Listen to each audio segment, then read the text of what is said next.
You're listening to WTUL New Orleans. This is the News and Views show. My name is Janet, and we're here with Alexander Bourne, who is a young man who ended up spending 9 months in jail over an alleged theft of a pair of shoes. So, Alexander, why don't you give us some background about this issue? How did you end up in OPP for 9 months over a pair of shoes? You know, Janet, first and foremost, thank you for having me on today. I really appreciate the invitation. But to answer your question, I'm actually still trying to figure that out as well. You know, it's $1 million question for not only me, but many tax-paying individuals throughout the city. People are getting frustrated, and they wanted instant gratification as to why I was spending so much time in jail. Why I was in jail at all, right? And, Right. That's the real reason why we're starting to gain a lot of traction as to the support in which we're receiving at this time to fight these. You got to understand, Janet, these charges levied against me, they're absurd.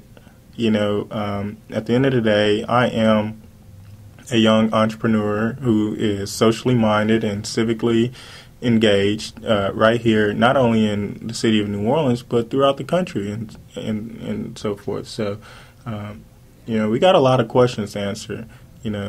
This all derived from a simple delayed order of one pair of shoes. You see, essentially, in short, I had a client who's a prominent trial attorney here in the city of New Orleans. He and his wife had given me a pair of shoes to be repaired. Some shoes to be repaired. He got his shoes back in the time that we had agreed to, while his wife did not. In the meantime, between time of her getting her shoes back in a satisfactory condition, the husband decided that he was going to pull some strings over at the district attorney's office to get some bogus felonious theft charges filed against me. So I had actually been going to court for these matters for about 5 months in full compliance. I never missed a court date. This was after the lawyer filed the charges against you. Exactly. So I had been. So you were in pretrial. Exactly. Okay. Which I'm more than willing to discuss as well. Because I've actually experienced the flaws within the pretrial services that the Vera Institute had implemented into the court system a couple years back. But nevertheless, I go to court for 5 months in full compliance. I never miss a court date. And I decided that it was best that I depart ways with my then attorney. And that's what I did. And so when I went to notify Judge Marullo on my next scheduled court date that I'd formally done so, he says, "Oh, is that what you did? Go sit over there." And over there was about 10 or 12 men dressed in orange jumpsuits. And at that time, my heart pretty much dropped. But what he also did, which is, very disturbing, is he revoked my RR bond, which is essentially a free bond. He increased it to $25,000, but he also placed a hold on me, which hindered me from posting that very same bond that he had set. It's essentially what happened to the young man in South Carolina that, went and did the shooting at the church. The world went crazy when he received a $1 million bond. But what they didn't realize was that that young man had actually had a hold placed on him by the judge, which hindered him from posting that very same $1 million bond, because essentially the hold trumps the bond, right? And so that's what happened to me. And so for many months, I was under the impression that, hey, I can pay this money and I can get out of jail, right? I could pay a percentage of this $25,000, I think it's like 10 or 13% or something like that, and I can get out of jail. And, along the way, I got a lot of people to say no, no, no, no, no, but I also got some people to say yes, yes, yes, yes, yes. And, when they were attempting to post my bond, they couldn't. Right. Right? And so, now it's like, all right, well, what the heck? And so... Well, let's back up a little bit. Mm-hmm. And it seems to me also that a $25,000 bond over an alleged theft for a pair of shoes is pretty extreme. And, in different cities where I've lived, a case like this actually would be handled in a small claims court, like a civil district court, and the defendant would never see the inside of a jail, and would not be tried in a criminal court either, would be tried in a civil district court. So this is, this just seems to me emblematic of the amount of resources and money that we spend to prosecute people like yourself that really are just trying to make it in this world. And it's not easy. And I think, you had a business. And tell us a little bit about your shoe repair store. Sure. I own Patina Shoe Parlor. We used to have we're a full-service shoe repair company, first and foremost, and we've always been a mobile shoe repair business. But I used to have a shoe repair shop in the Lower Garden District. I guess it's more so the Irish Channel in the 2000 block of Magazine Street. We did that, and we had a great time. But what we realized over time was that our clients didn't necessarily have the time to run up to Magazine Street the other shoe repair stores. Get their services done and, go back to work or tend to their normal daily life with their families. So at that time, we just went completely mobile, offering a pickup and delivery service as well as a mail-in service. And we did really well, but at the end of the day, we still faced a lot of the very same challenges that most small businesses face today. And, that is the lack of implementation of logistics.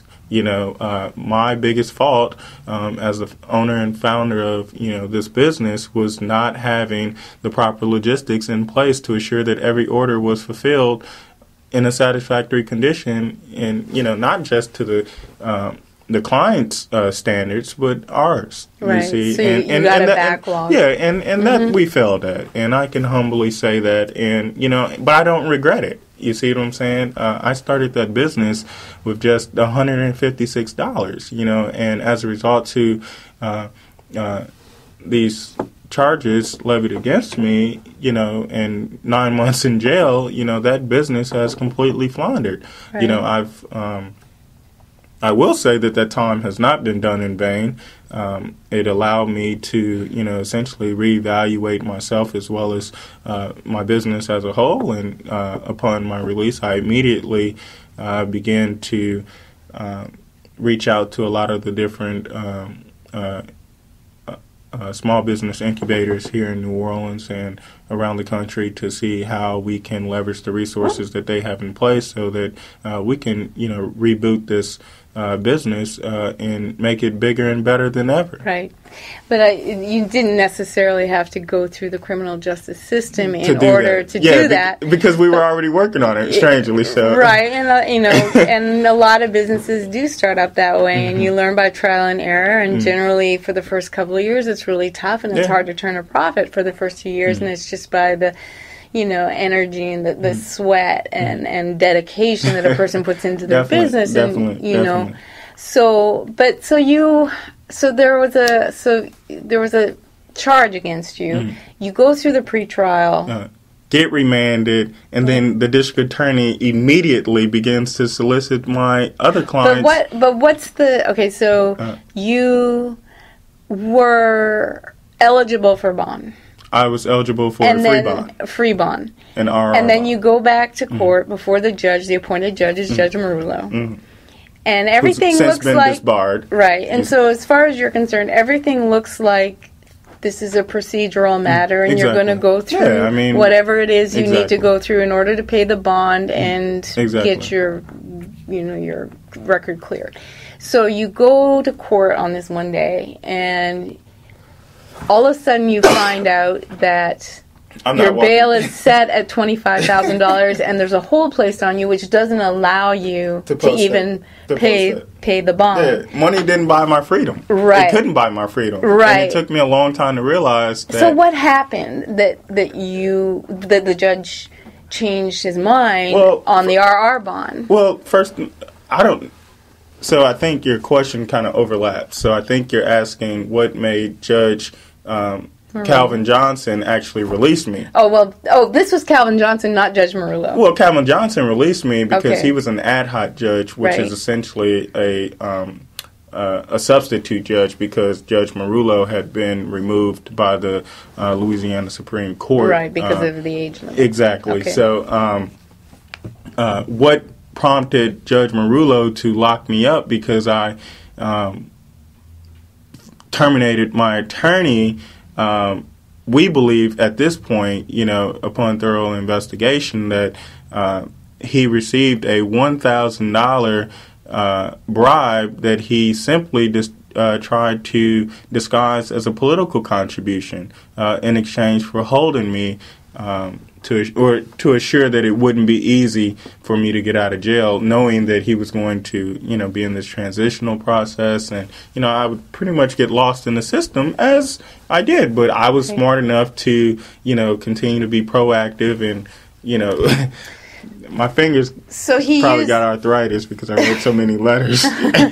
So he used the excuse of your firing your attorney as the reason to lock you up, but you had every right. That's my constitutional right to assure that I have effective and competent consultation. Right. What a mess. Yeah. So you're in the court, and then he asks you to go and sit down with these other inmates. You're all of a sudden wondering what is going on. What happened to you in that experience? So you're asked to sit on one side of the court. You're beginning to realize that you might be going to jail. Oh, I knew I was going to jail. But he made it very clear that I was not walking back out of that courtroom. The sheriff deputies took me in the back. They handcuffed me and put me in this 4x6 room, maybe a little bit bigger. But it was a very uncomfortable setting, a very demeaning setting, and a very violent setting, and they put me with the real killers, the real robbers, the real rapists, and the real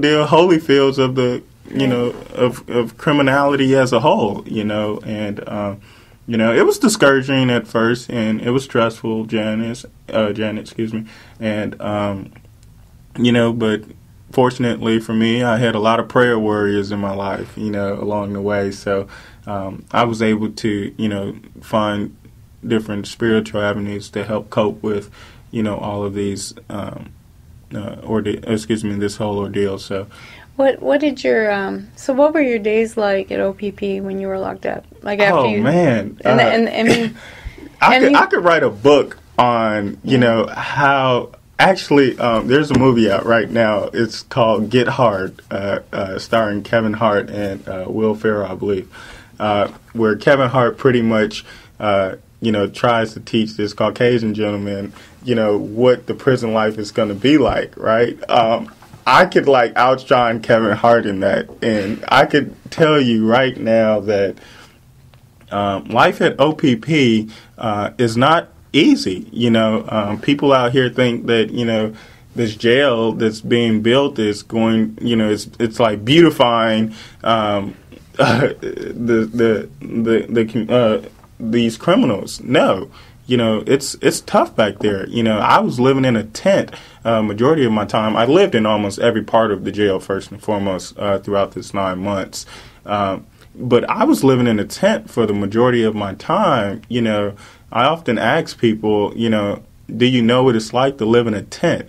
And the first thing that they say is, yeah, when I go camping, so imagine literally living in a tent, in this very demeaning environment with so many individuals who feel completely lifeless, completely hopeless. For Christmas, I had to almost beg my mom to put $100 on the phone just so I can give out free phone calls to the other 80 some odd individuals that lived in the dorm because they had no access to their families because they couldn't afford it. Right. You see what I'm saying? And, my mom didn't really understand, but, I had panic attacks when I didn't have money on the phone. That's what really helped me, help my time go past, because if I didn't have access to the outside world, I felt like there was no one. Mm-hmm. You see what I'm saying? Because I mean, I always tell myself I feel like I got dumber, but you know. Well, I'd really like to have you back on the show at some point to sort of delve into that experience a little deeper and what it means to be incarcerated from experience. Yeah. But I want to get back to this case about the shoes right now. So, so you end up spending 9 months in jail. Mm-hmm. You are unable to bail yourself out. Correct.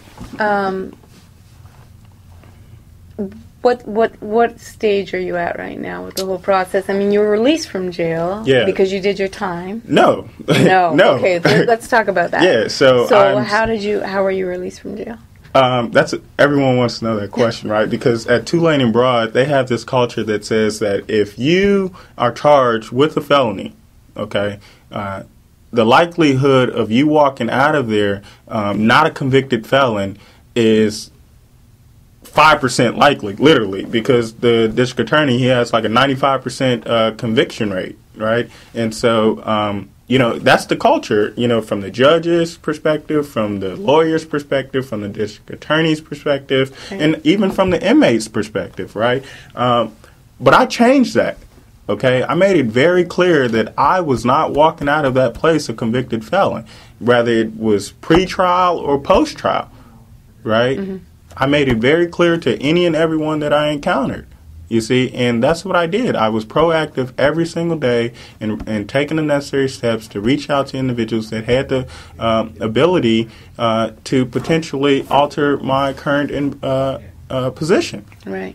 And that's what I did, Janet. So how do you reach out to people while you're in jail? It's crazy. So a lot of people. Now you were assigned a public defender, is that right? Well, I had a few paid attorneys along the way. Private attorneys. Yeah, mm-hmm. But the last two of them all essentially ran off with a few $1,000s for quote unquote irreconcilable differences that they've still yet to elaborate upon. But you know, that's neither here nor there. We'll worry about that at a later time.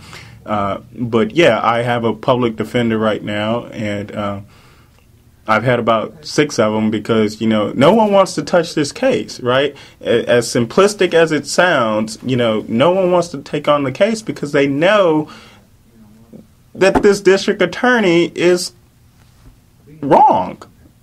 They know that this guy took a $5,000 bribe to have me prosecuted.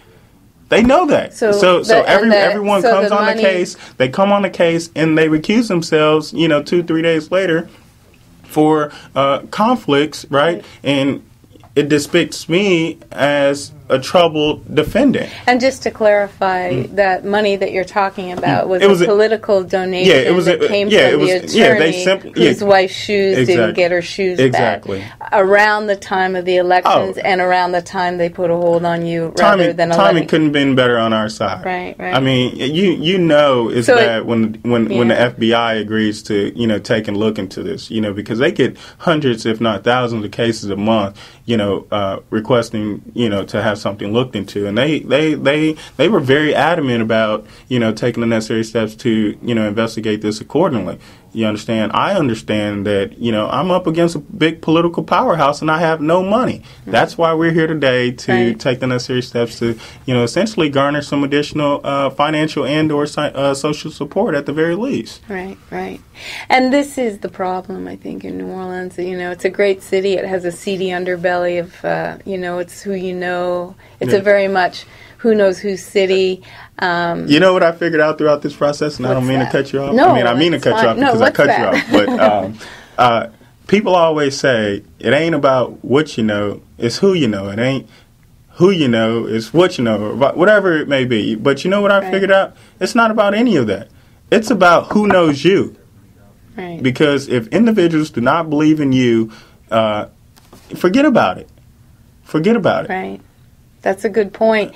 And, you know, this whole pay-to-play system that we live in ultimately ends up actually really costing taxpayers an awful lot of money, too. So, you know, I would think that people would be really concerned about the fact that the district attorney and the judges They don't want to resolve this matter. But you're not the only one. So there are a lot of people that have expressed the same issues that you are today, and this keeps happening. And so, so how much are taxpayers paying for you to spend 9 months in jail because someone didn't get their shoes back? Well, right? actually, and I mean, I don't like to talk about things in terms of or economic issues because ultimately I'm a human rights advocate, and so my first concern is always humanitarian. Sure. But we do have to think about that, right? Definitely. If we want to be a healthy, functioning city, definitely,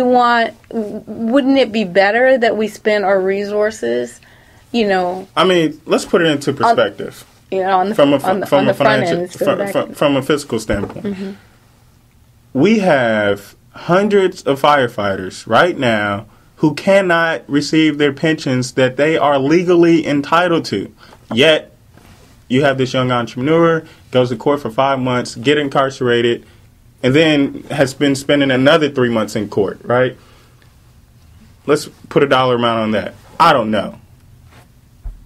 It's thousands of dollars, though. Right. If not, maybe we've probably topped over $100,000 easily, because I've been to court almost 80 times since May 1st of 2014. That's a lot of times, Janet. Yeah. You see, what else can we do with all of this darn money? We got roads. Right, everybody. We got the Fix My Street campaign still rocking and rolling, and of course, healthcare. We got healthcare. My major concerns. Look at how many people in New Orleans without healthcare. Right. Well, and without services or long-term support. We don't want to. We don't want to talk about from a mental standpoint that is completely negated throughout the whole city. Right. You understand? And I come from I can speak from personal experience, because I come from a city in Minnesota, St. Paul, Minnesota, that has, adequate mental health care for their citizens. Right. I mean, I have long-standing relationships right now with mental health advocates in Minnesota right now that's been doing this work for years and years and years. And when you put that into perspective, what they're doing in Minnesota and what we have here, we have nothing. Right. We got. I don't mean to. It's all important. And it's all related. I don't want to bash Mitch right now, Mitch Landrieu, our mayor here, but I mean, it frustrated me last week when I saw an article where, he was like, "Oh, we're going to go out and, provide mental health services, for all of these displaced Hurricane Katrina victims," right? Where are you going to get these services from, Mitch? Yeah. Where? Yeah. We don't have them. I'm seeking counseling right now, and I can't find them without being willing to pay $200 an hour. Yeah. So if you're listening and you know someone that's willing to provide some mental health counseling, I would love to hear from them. Yeah. If it's at a free or reduced rate. Yeah, well, we could definitely have a whole show about that as well, because we don't have them. That's my wheelhouse as well. So, and actually, Alexander, I'd really like to have you back on the show to talk a little deeper about all of these things, and as your case moves forward, to keep up with you in your case. And I think one of the things that's a real problem as well is when someone's incarcerated for as long as you were, they begin to lose all of their livelihood, right? You can't pay your rent, so you lose your home. You can't pay for your maybe social services that you're receiving, so you lose those. Some people that have Medicaid coverage, when they're incarcerated for a certain amount of time, they lose it because they can't reapply and keep up with the paperwork and the things that society demands of them in order for them to be able to function. I've met those people. It really is difficult and then if somebody's released, they get into this downward spiral that they can't get out of. Exactly. Because of the way the system works. And so a lot of people end up recidivating back to jail, or they become homeless, or they are hospitalized, or God forbid they die. Yeah. And they may kill themselves or somebody else. So this is a real, this whole cycle. Let me tell you. Yeah, what keeps me strong right now, because everything that you just spoke about, is everything that I've either experienced or is experiencing. You see what I'm saying? As it relates to my livelihood, it's completely diminished. Right. You see, and it's unfortunate, but it's reality. Right. You know, I'm fortunate enough to, again, have that support system in place that says, you know what, Alex, you have to continue to be optimistic about this situation, man. In fact, because you're a whole lot optimistic about it than I am, and I've been practicing law in New Orleans for 30 some odd years, and what you did is, I mean, just Janet, I don't think people really understand. Like, I have 14 felonious theft charges that stem from one delayed order. Right. Excuse me, not 14 felonious theft charges. I have 14 charges, 8 in which are felonious. Right. And talk about that. How did all these other... because here you are, you know, you were trying to survive as a small businessman in New Orleans. You get locked up, and then your business is destroyed.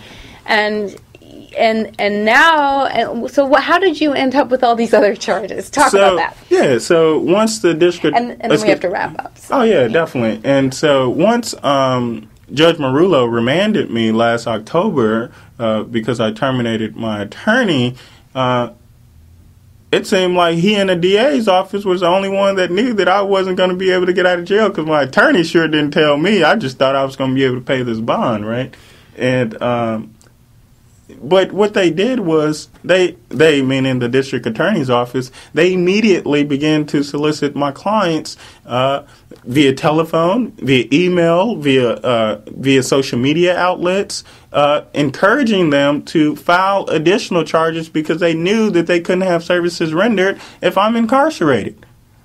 You see, so it's like...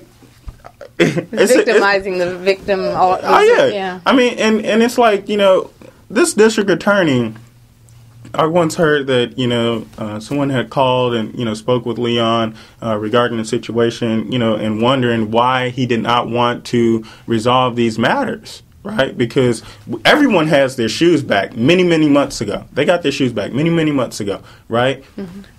Like, why don't you all want to allow this young man to just refund his clients in full because they simply deserve it. Okay, let's be first. We all use service-based businesses, right? If there's an inconvenience, the likelihood of you being refunded, you know, is very high, right? So, I mean, at the end of the day, these people, innocent people, you know, they experience the inconvenience as it relates to the services in which they sought, right? So, by proxy, they deserve to not only get their shoes back as they've done, as what has happened, but they deserve to have their money refunded as well. The district attorney doesn't want that. He has a motive, and that is to assure that Alexander Bourne is a convicted felon.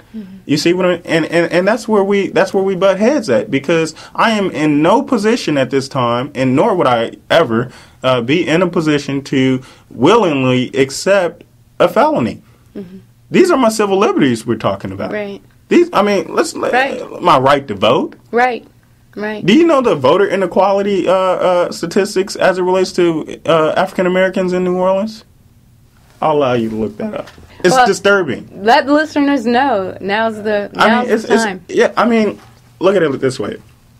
Average household of 3 in New Orleans, African American, $43,000 annual income, right? Unemployment rate, African Americans, a whopping 40-some-odd%, right? So let's just talk probability. What is the likelihood of you having at least one felonious individual living in one of those households? It's high. It's high. Yeah. People got to rob, steal, and kill to survive. Right. No, and you make really, really good points. Alexander, we're going to have to wrap it up, but I definitely want to have you back on the show and let people know how they can support you, and if you have any last thoughts, what you want people to know. Definitely. So what we did was, and it's just a group of concerned citizens. You know, we organized iSupportAlex, and you know, it's not a formal group or anything like that. You know, these are just individuals that have major concerns as it relates to the issues that adversely affect myself, right? And so what we've done is we've made fundraising a huge component of it, you know, and all of the money that we raise will be allocated towards my legal fees in some capacity, because I assure you that it is not cheap. It is not cheap to do this. You know, we are up against some real political powerhouses, and they don't think about money. I mean, this guy paid $5,000 to have me prosecuted over a pair of shoes that cost $1,100. Mm-hmm. I mean, so, you know, it's definitely a David and Goliath moment. Yeah, so, you know, we need your financial support. And we also need for you to not only give us your money, but we need for you to share our story, my story. You see what I'm saying? So, right. Yeah, whether listeners are able to donate or not, it definitely is helpful to share the story. Share the story. That's, I mean, because it's all about creating awareness at this point. Right. And you can visit the site. It's iSupportAlex.com. And share your thoughts via social media. I read all of them, the good and the bad, and I share them, and I comment, and I respond. Yeah, we'll put that on the website as well, so people know how to contact you. And this audio will be podcasted also, so people can re-listen, and there will be a link. So if you want to share it, you're welcome to share it with everybody. And make sure you use the hashtag iSupportAlex. Hashtag iSupportAlex. All right. Well, we're going to keep up with you, and we're going to have you back on. And there's just there's a whole, I don't even know. There's so many different stories. This case of yours intersects in so many different points. Exactly. And all of those points are stories into themselves. Exactly. So, we'll wish you all the best. And we're going to have to get back to Janet, our other programming. But thank you so much for coming on the show. Thank you so much for having me, and I really appreciate it.